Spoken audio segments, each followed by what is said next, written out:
One very important thing to think about is, and this is the willpower.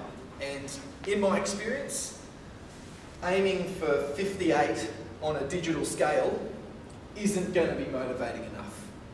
Because unless you're tying something to that number that really stimulates you emotionally, and something that's really going to grab you, so that when you're thinking about, oh, should I have the breakfast that's on the plan, or should I have whatever I want and go out for coffee and muffins? Okay, and sometimes if you're thinking about, right, and I guess a perfect example was a client who came the other day, and she said, I want to be able to run around with my daughter, and you know, she was quite overweight, and that just talking about that inspired a real emotional response from her.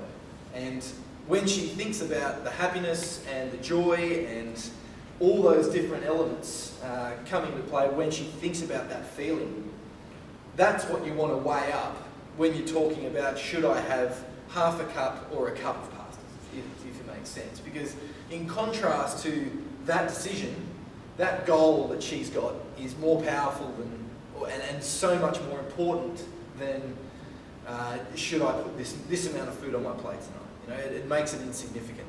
And as far as a motivation pill goes, setting a goal that actually matters to you is absolutely essential. And a number on a scale, I've found, doesn't really do it.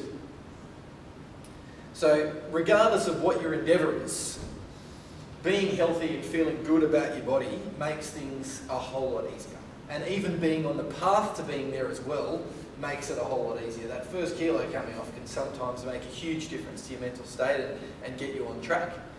But I would really encourage you about finding a really good reason as to why you're wanting to do it.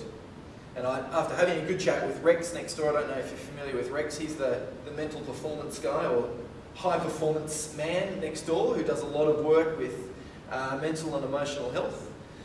There's a big difference between running away from something you fear versus running towards something that you really love.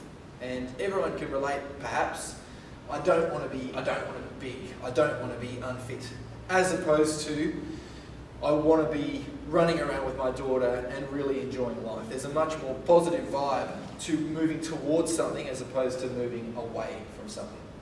Now, while that all sounds a little bit whimsical, and it's very, very real, and there's a lot of good research to show that an appropriate goal, when you set it and when you're emotionally driven towards it, you have much better success.